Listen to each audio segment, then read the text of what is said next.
Spoon से मतलब कि वो 5-6 महीना के बाद जो 2-2.5 किलो का कतला और 1.5 किलो से 2 किलो तक का रेहू होगा, ये अनुभव से बाहर की चीज थी। लेकिन क्यों हुई, कैसे हुई?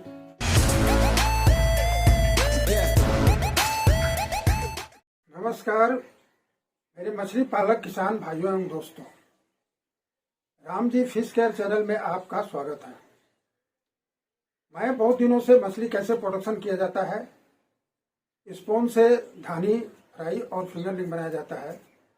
आज मैं मछली के ग्रोथ के संबंध में IMC यानी रेहू, कतला, मिर्गा, ये 3 मछलियां कितनी बड़ी हो सकती है 1 साल 1.5 साल के अंदर, और इसका ग्रोथ किस परिवेश में, किस क्लाइमेट में, किस तरह का वातावरण तैयारी करेंगे जो उसका ग्रोथ हाईएस्ट कितना हो सकता है। देखिए, नदी के किनारे में बसता हूँ, नदी किनारे मेरा घर है कछार पर ही, और मुझे नदी के विषय में पूरा अनुभव है, क्योंकि नदियों में बहुत बड़ी बड़ी कोल पड़ती है। उस कोल में हर एक साल जंघा से उस कोल को घेरा जाता है और उसमें मछली मारा जाता है। उसमें देखा गया है कि हर साल उस कोल में जो कतला घिरता है तो कतला 5 से 6 केजी तक, 5 से 6 केजी कतला होता है। उससे बड़ा कतला यदि होता है तो वो बहुत बड़े कोल में या बड़े गहराई वाले कोल में निकलेगा। लेकिन जितना ऊपर जानी कोल है उसमें 5 से 6 किलो कतला निकलता है। इसका मतलब वो 1 साल या 1.5 साल का है, उससे बड़ा उसका उम्र नहीं है। और उतने उम्र में वो 5 से 6 किलो होता है। क्यों 5 से 6 किलो हो जाता है? हम अपने पोखर, तालाब, जलाशय, झील, बील या डैम में उतना बड़ा कतला तैयारी नहीं कर सकते हैं। रेहू आपका उस कोल में 2 किलो, 2.5 किलो तक, 3.5 किलो, 3 किलो तक होता है, और कतला 6 किलो तक होता है। मिर्गल आधा केजी से लेकर के 1.25 केजी, 1.5 केजी तक होता है। तो ये फ्री जो जलाशय है, जहाँ की नेचुरल परिवेश है, जहाँ की उसको बहुत ज्यादा जगह मिलता है, पूरा घूर घूर के खाने का मौका मिलता है, और मछलियाँ पूरा चंचल रहती है, जहाँ मन तहाँ दौड़ती रहती है। इस परिवेश में वो इतना बढ़ सकती है, इसका ये नेचुरल ग्रोथ है। इतना नदी में मछलियाँ बढ़ती है, यानी 1 से 1.5 साल के अंदर हर साल कोल घेरा पड़ता है, और उसमें इस साइज की मछलियाँ मिलती है। इससे बड़ी साइज की मछलियाँ नहीं मिलती है। और यदि मिलती है तो 2 साल, 3 साल, 4 साल वाली मछलियाँ, जैसे कि 25 केजी, 30 केजी, 40 केजी, 50 और 60, 70 केजी तक की कतला मिलती है। रेहू आपका 30-35 केजी तक का मिलता है। मिर्गा आपका 14 से 15-20 केजी तक मिलता है। ये हुआ नदी का परिवेश में तैयार किया हुआ या मछली का ग्रोथ। और इस ग्रोथ से मछली कितना बड़ी होती है साल में, ये आपको अनुभव होगा।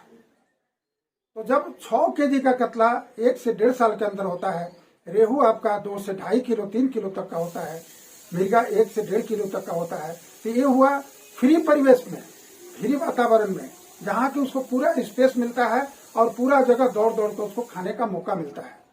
नदी में तो लगता है साफा पानी है, वहाँ किसी तरह का खाना नहीं है, कोई खाना नहीं देता है, वहाँ इतनी मछलियाँ बढ़ती है।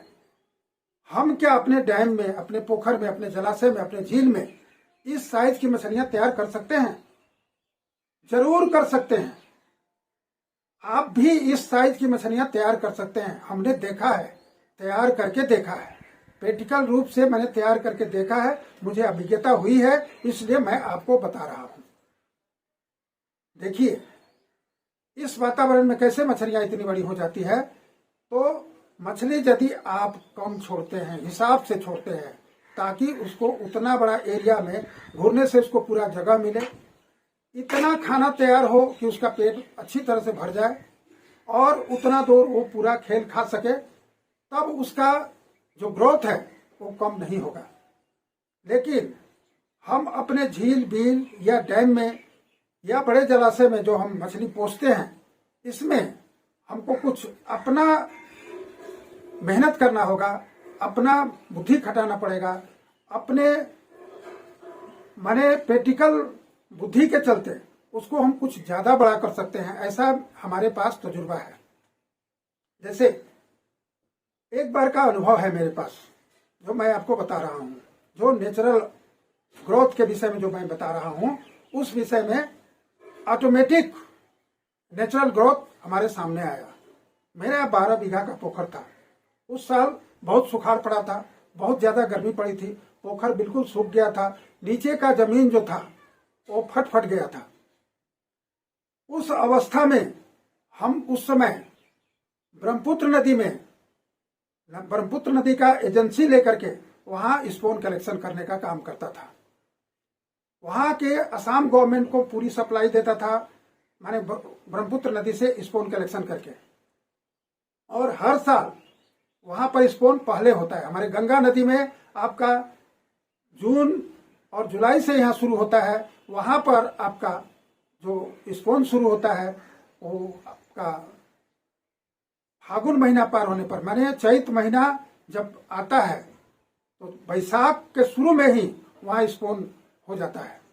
इसका मतलब है कि वहां पर अप्रैल महीना से, अप्रैल शुरू में माने मार्च और अप्रैल के बीच में ही वहां पानी बढ़ जाता है, वर्षा वहां शुरू हो जाती है, जिसके चलते वहां स्पोन हो जाता है। उस साल हुआ क्या, यहाँ मेरा पोखर सूख चुका था। जब हम लोग जाने की तैयारी करने लगे चैत महीना में, वहां स्पोन कलेक्शन के लिए वहां टेंडर हो चुका था, तो यहाँ पर पूरा बारिश हुई। अचानक तूफान आया और उस तूफान में बहुत ज्यादा बारिश हुई। हमारा जो 12 बीघा का पोखर सूखा हुआ था, जो मट्टी फटा हुआ था, उसमें 3 फीट से 3.5 फीट तक पानी हो गया एक दिन के वर्षा से। और उसी समय हम लोग दूसरे दिन चले गए असम जाकर के ब्रह्मपुत्र नदी में स्पोन कलेक्शन का काम शुरू किया। ठीक मार्च के महीने में ही आपका वहां पानी बरसना शुरू हो गया, पानी बढ़ गया। और जिसके चलते जब पानी बढ़ जाता है, पानी घोला हो जाता है, तो नदी में मछली का जो स्पोन होता है वो चलना शुरू हो जाता है। क्योंकि जहां पहले वर्षा शुरू होता है वहां उस परिवेश में मछलियां ज्यादा जल्दी परिपक्व होती है, बूडर्स तैयार हो जाता है, मछलियां डीम देने लायक हो जाती है और उसमें वो डीम छोड़ना शुरू कर देती है। तो मार्च महीने में हमको वहां पर स्पोन ज्यादा तो नहीं, उस समय छीट चल रहा था, उस समय हमको 10 से 12 बाटी स्पोन मिला, 10 से 12 लाख स्पोन मिल गया। अब उस स्पोन को खरीदार तो कहीं था नहीं। पश्चिम बंगाल में जैसे उत्तर बंगो कूच बिहार है, वहां पर खरीदार उस समय नहीं था, कोई भी स्पोन का काम जानता नहीं था। हमारे साहेबगंज से 2 या 4 बाटी मछली ले जाकर लोग वहां पर तैयार करते थे और किसी को थोड़ा थोड़ा करके देते थे। तो वहां पर जब स्पोन जब हमको 10-12 बाटी हुआ, लेने वाला कोई नहीं था। तो हमने उस स्पोन को देख कर गया था कि हमारे पोखर में पानी हुआ है 3 फीट से 3.5 फीट, तो इस पानी में स्पोन छोड़ा जा सकता है। तो तुरंत का पानी हुआ था, उसको तैयार नहीं करना पड़ा और वहां से हम 8 बाटी स्पोन वहां से हम अपने घर पर साहेबगंज भेज दिया और कहा कि उस पोखर में छोड़ दो 12 बीघा में, जो कुछ भी फूट जाएगा तो पहला स्पोन है, ज्यादा ग्रोथ मिलेगा। उस स्पोन को छोड़ करके एक आदमी मेरा आया और छोड़कर चला गया। हम लोग वहां 2 से 2.5 महीना तक स्पोन कलेक्शन किया, यानी आपका अप्रैल मई 2 महीना वहां पूरा कलेक्शन होता है, जून आधा तक। तो जून में हम लोग जब शेष जून आया तो हम लोग का वहां फ्लड हो गया। फ्लड होने के बाद वहां से हम लोग चले आए, क्योंकि गंगा का स्पोन जून लास्ट वीक से शुरू हो जाता है और जुलाई इसका पूरा सीजन पीक पीरियड चलता है। तो वहां से आए और गंगा में अपना सवार बैठाए और सवार बैठा करके अपना स्पोन कलेक्शन का काम शुरू कर दिए। और इस दौरान गंगा का स्पोन आपका जुलाई, अगस्त, सितंबर तक चलता है। 3 महीना तक गंगा का स्पोन चलता था। तो हम लोग का स्पोन का जब यहाँ काम खत्म हुआ, जाल उठा करके घर पर रख दिए, तो आपका सावन भादो आसिन शुरू होने वाला था। उसी समय यहाँ पर इतना बारिश हुआ कि पोखर भर गया। और जो पहला मैंने हम लोग स्पोन छोड़े थे, बीच में इतना गर्मी पड़ी, इतना सुखाड़ हुआ कि जो पानी हुआ था वर्षा का वो पानी बिल्कुल सूख गया। लेकिन उस पानी के उस पोखर के बीच में थोड़ा दूर ऐसा जगह था जहां की थोड़ा गड्ढा था, उसमें आपका 1 फीट तक पानी 5-6 फीट जगह में रह गया था, जिसमें भैंसें जाती थी और भैंस उसमें गर्म के चलते उसमें बैठ करके इधर उधर पलटी मारती थी, जो गड्ढा का गड्ढा रह गया। हम लोग को था कि पूरा सूख गया है, जो स्पोन छोड़े थे वो स्पोन नष्ट हो गया है। जो ब्रह्मपुत्र नदी से स्पोन लाए थे हम लोग के ख्याल से वो खत्म, उसमें नहीं है, ये सोच करके हम लोग उधर ख्याल नहीं करते थे।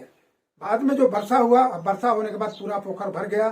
भादों का महीना आया, यानी मार्च, अप्रैल, मई, जून, जुलाई, अगस्त, 6 महीना का समय गुजर चुका।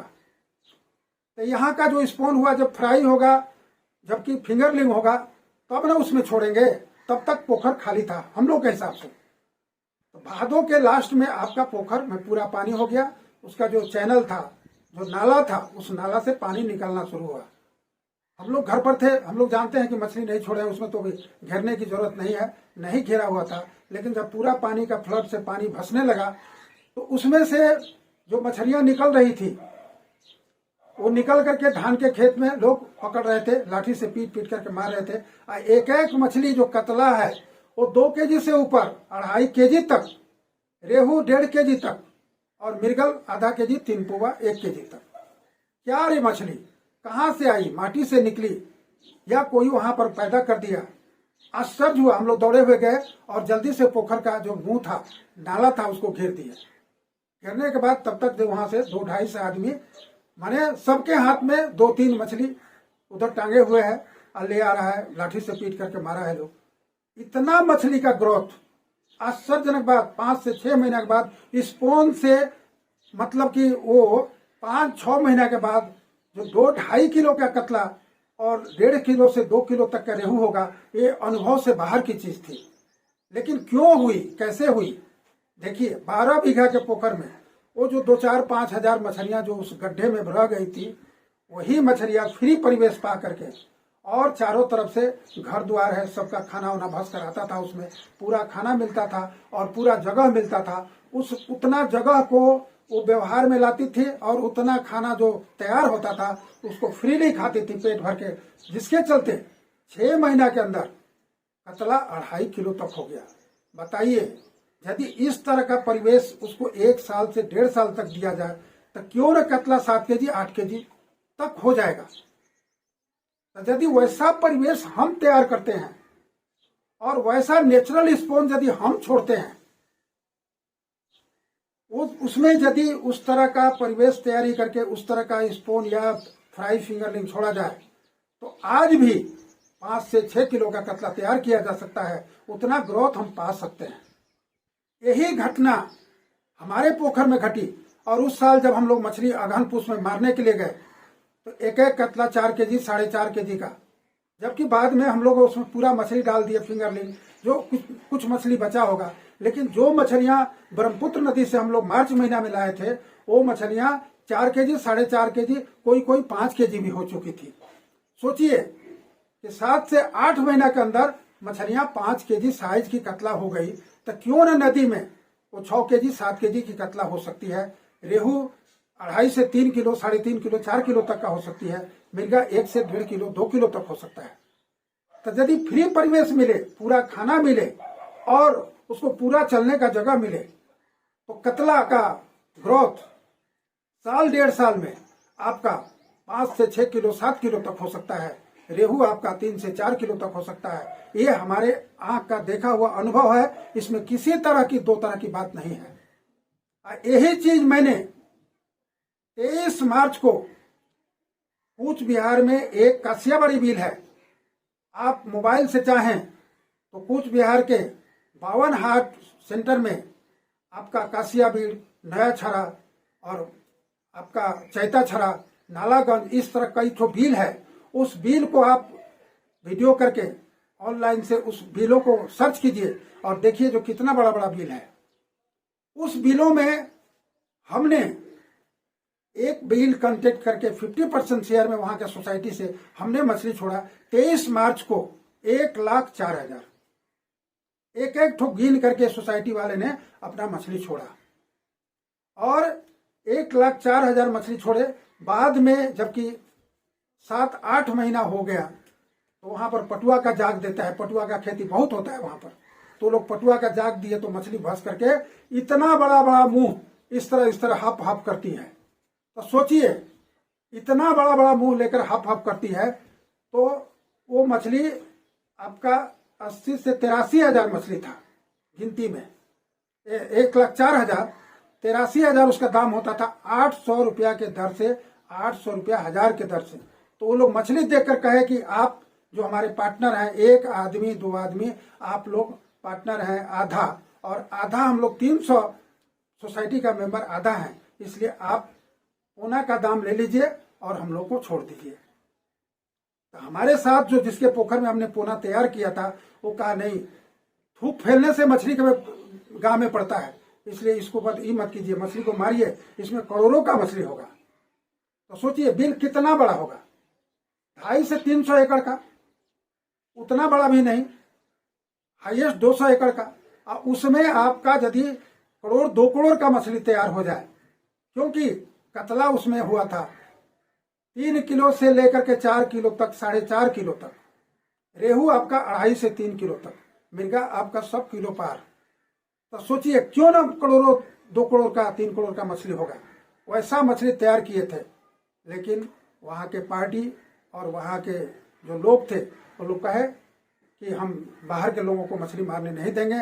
तरह तरह का झंझट झगड़ा ला करके एक दिन खाली जाल गिराने का मौका मिला, कितना थाना पुलिस करने के बाद, तो एक खेव में इतना मछली पड़ा, छोटा सा खेव, 4 हाथ के जाल से खेव दिया गया था, तो उसमें 2 ट्रक मछली निकला, यानी 4,82,000 रुपए का मछली एक खेव में निकला। तो कितना मछली होगा, 4 किलो 5 किलोमीटर जो लंबा बिल था, तो कितना खेव बैठता और कितना मछली होता, क्यों ना 2, 3, 4 करोड़ का मछली होता। वैसा मछली तैयार किया जा सकता है।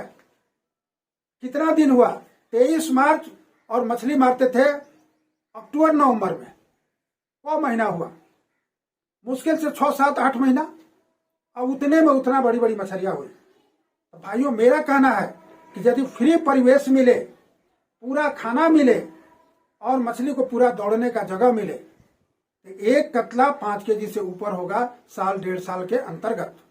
रेहू 3 से 4 किलो तक हो सकता है, मिर्गा 1 से 1.5 किलो तक हो सकता है। ये है आईएमसी का ग्रोथ, इतना मछलियां बढ़ती है। और हम आज ये हेचरी के युग में क्या करते हैं, नेचुरल को भूल चुके हैं, नेचुरल को जानते ही नहीं कि नेचुरल कौन कैसे क्या होगा। उसमें बहुत मेहनत करना पड़ता है। 6 किलोमीटर चौड़ी नदी में माने महीनों उस जगह को जोक करके और उतना मेहनत करके, और आजकल के युग में, मस्तानी युग में, उतना रिस्क लेकर के स्पोन कलेक्शन करना पड़ता है। और यहाँ पर है कि आधा केजी 3 पुआ का मछली लो, उसमें इंजेक्शन भोंको और हेचरी में तुरंत तैयारी कर लो, स्पोन हो गया, बेच लो। वो मछली कितना बड़ी होती है, 100 ग्राम 150 ग्राम। तो क्यों मछली कम बढ़ती है, इतना कम क्यों बढ़ती है, इसका अनुभव देखिए। एक है जो नेचुरल परिवेश में तैयार किया हुआ, नेचुरल परिवेश में घूर फिर करके खाना खाकर मछली इतनी बड़ी होती है, 5 से 6 किलो 7 किलो तक। और आजकल के युग में हेचरी से तैयार किया हुआ, सुई से तैयार करके मछली क्या होता है, वही बिल जिसमें हमने उतना बड़ी बड़ी मछली तैयार किया था, आज उसमें लोग वो जो हेचरी का मछली छोड़ते हैं, वही 1 साल की मछली फिंगरलिंग बना करके 3 इंची 3.5 इंची का, और 1 साल पोसते हैं तो कितना बड़ी होती है, 100 ग्राम 150 ग्राम, हाईएस्ट 200 ग्राम, कतला 300-400 ग्राम। मछली छोड़ते भी हैं इतना कि आपका जिस बिल में हमने 1,04,000 मछली छोड़ा था, वहां पर वो लोग 10 लाख 20 लाख मछली छोड़ते हैं। क्या होता है, 1 रुपया भी आपका एक मछली पर नहीं आता है। तो 10 लाख 15 लाख इनकम होता है, खर्च भी उतना ही होता है, क्योंकि उतना मछली को खरीदने में आपका 1 से 150-200 रुपया केजी में खरीदते हैं, तो खरीदने में ही आधा पैसा चला जाता है। 10 लाख का मछली छोड़े, 5 लाख कैचिंग चार्ज और आपका उसमें माने जन खटा करके खर्च कर देते हैं, वही 5-6 लाख रुपया इनकम होता है। 300 आदमी में कितना करके बांटते हैं। तो सोच कर देखिए, उतने बड़े बिल का इनकम कितना कम गया। आज भी मेरा नाम लेकर रोते हैं लोग, जो उनका युग में राम जी चौधरी जो मछली तैयार कर दिए हैं, आज तक उस साइज का मछली हम लोग इस बिलों में नहीं देखा। वही 100-150 ग्राम का मछली होता है, हाईएस्ट 200-250 ग्राम। इससे कितना इनकम होगा, क्या होगा? भाइयों, मेरा कहना है कि आप उस मछली को खोदिए कि बूडर्स जो बड़ा हो, ठीक है इंजेक्शन का है, लेकिन उस टाइप का इंजेक्शन हो जैसे बांध ब्रीडिंग में होता है। मैं बांध ब्रीडिंग में गया था इस ग्रोथ को पाने के लिए। बांध ब्रीडिंग में आश्चर्यजनक तरीके से वहां पर मछली तैयार किया जाता है, जो कि इंजेक्शन देते हुए भी इतना सुंदर तरीका है कि आपका 12 घंटे के बाद वो बांध में चला जाता है। अब बांध में जाकर के वहीं पर मिट्टी के पोखरों में तैयार किया जाता है और इस तरीके से तैयार किया जाता है कि उसको हम लोग सेमी नेचुरल बोलने के लिए बाध्य हो जाते हैं, क्योंकि उसका ग्रोथ गंगा के या नदी के स्पोन से थोड़ा ही कम होता है, लेकिन उसका भी ग्रोथ अच्छा होता है। लेकिन आजकल के जो घरुआ हैचरी है, जो हैचरी में लोग मछली तैयार करते हैं, स्पोन तो होता है, फ्राई फिंगरलिंग भी होता है, लेकिन आपको वो ग्रोथ नहीं मिलता है।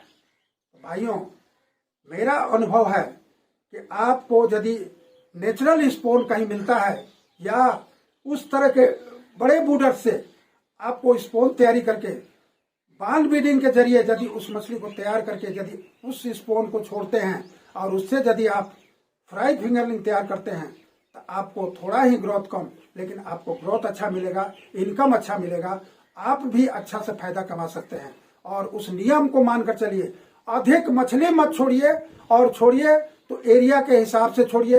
यदि आपका बिल या झील यदि 100 एकड़ का है, तो उसमें ये मत कीजिए कि आप उसमें 200-400 माने क्विंटल मछली छोड़ दीजिए, जो कि घना हो जाए, उसको खाना ही नहीं मिले, उसको चलने का जगह ही नहीं मिले, तो क्या बढ़ेगी। इसलिए मेरा कहना है कि हिसाब से मछली छोड़िए, कम मछली छोड़िए, और आपको उसमें खाना भी देना नहीं पड़ेगा यदि कम मछली छोड़ते हैं तो। अब ग्रोथ आपको जरूर 2.5 से 3 किलो का कतला जरूर मिल जाएगा, रेहू आपको 2 किलो तक मिल जाएगा, मिर्का आपको 1 किलो तक मिल जाएगा। तो क्या जरूरत है हमको उतना खर्च करके और उतने माने आडंबर करके। अच्छे बीज को खोजिए, अच्छा परिवेश में उसको छोड़िए, देखिए आज भी मछली बढ़ती है। और नहीं तो बाजार में नेचुरल मछली मिलना मुश्किल है। नदी के किनारे जहां बीज मिलता है, वहां आपका नेचुरल स्पॉन या नेचुरल बीज मिलना मुश्किल है। आप इसको यदि नहीं खोजते हैं, इस विषय में नहीं जानते हैं, तो कभी भी मछली का रोजगार करके आप अच्छा लाभ नहीं कमा सकते हैं। तो मेरा कहना है कि मेरे वीडियो को देखें, इसको देखते रहिए। मैं बीच बीच में अपना अनुभव आपको बताता रहूंगा, कैसे कहाँ आपको नेचुरल स्पोन मिलेगा, किस स्पोन को किस बीज को छोड़ने से आपको अच्छा ग्रोथ मिलेगा, किस परिवेश में छोड़ने से आपको अच्छा ग्रोथ मिलेगा, इस सब के विषय में मैं बताता रहूंगा। और इससे क्या होगा कि आपका अनुभव बढ़ेगा। आज जो मैं बताया बहुत इंपॉर्टेंट विषय पर बात किया गया। अब इस बात को जानकारी आप हमारे वीडियो को देखते रहिए और सीखते रहिए, और इसको भविष्य में काम में लगाते रहिए। मैं और आपको बताता रहूंगा। भाइयों, यदि मेरी बात को आपने पसंद किया हो तो मेरे वीडियो को सब्सक्राइब कीजिए, लाइक कीजिए, बेल बटन दबाकर मेरे सहयोग में रहिए। जहां भी आपको कोई समस्या दिखाई देगी, मैं आपको हेल्प करता रहूंगा। धन्यवाद, नमस्कार।